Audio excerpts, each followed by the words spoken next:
Hi, everybody. Thanks for joining me for this prayerful pause with the pastor. A few moments that we carve out of our lives to think of something greater than ourselves. I'm doing a lot of preaching, it seems. They always say we preach what we most need to hear. So I'm just gonna jump in and because I work several weeks in advance in order to get our services recorded and edited and online in time for the date. I often have, 3 sermons going at the same time. It's a pretty big challenge, I have to say. And sometimes I get confused and I think, oh, which week is that for? But I've noticed when I stepped back today and I looked at kind of this series of this 3-week period, both what I preached last 2 days ago and then this next Sunday and the Sunday after, that there seems to be a theme emerging, and it has to do with this time in our history and how it's affecting me, because that's what I project onto you. But I was drawing initially from Romans 8, where it talks about how Paul is writing and saying that the horrible things they're experiencing now are really the birth pangs of the new creation, and that creation is pregnant. And God is creating something new. And there's a line in there in the Message version that talks about how God is holding back both the creation and the creatures until both are ready for this. So in essence, we are gestating. We are in the womb of something new being born. And then I find myself looking at, well, who are we? And more specifically, who am I? And that brought me around to thinking about, my inner child, that part of me that was the pure and innocent infant born all those years ago, and the soul of that infant that is inside me, the essence, I think, inside each one of us, our inner child. And, we get an awful lot of messages in the world, especially right now, I think, especially now. It's almost like the hate meter has been turned up, and we get a lot of messages about people not being worthy, or the ways that we are each inadequate. Of course, commercials do that, and they do it kind of subconsciously, right? If you want to look better, feel better, be better, buy X product. They're kind of masters at that message. But we've gotten them all our lives, sometimes from siblings, teasing and bullying even. That's terrible. But siblings teasing or being sarcastic or ridiculing, just being snarky, especially teenagers. Just saying, been there, done that myself, and have raised them and lived to tell the story. But we know a lot more about child rearing now than we did when I was young, for instance. I think I had a very special, remarkably wonderful upbringing, coming from a family of educators who really understood how shaping a person lasts for the lifetime, but many of my friends didn't. And so I'm at a point in my life now where I'm thinking, okay, God, how does this fit into what's happening in the world? Well, I think there are a lot of people out there who had really terrible messages growing up where they weren't helped to feel secure in themselves, perhaps, and so now they have to take it out on making others feel less than. But I'm also aware, going back to this Romans thing, about how we are gestating. We're in this period of gestation, and God is birthing a new thing in humanity, I believe.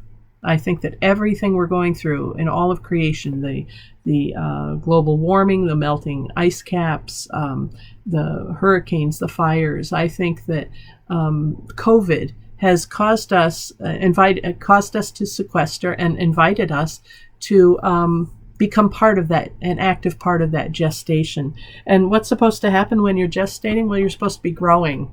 And when someone is pregnant, they're looking ahead to welcoming the baby and preparing a place for it. And I'm not so sure that we're doing that. I think some of us are just so quick to get out that maybe we're not thinking clearly about how we're going to do that and what we want the world to be like and what we want ourselves to be like when all of creation is finally unleashed into this new life, So I guess I'm here today to talk about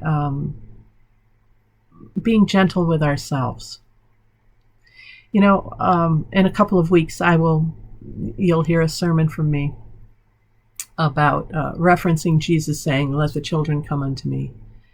And I want to put out there this idea that that's directed to us, and that we are to let our inner child come to Jesus, come to God, and that only happens when we don't listen to all that other, crap, all the other garbage about how we are inadequate or the messages we've taken in. I mean, I hear people say, "Oh, I'm just not good at that." Where did that come from? Get good at it, work at it, or decide, I don't have to be good at that. It's okay.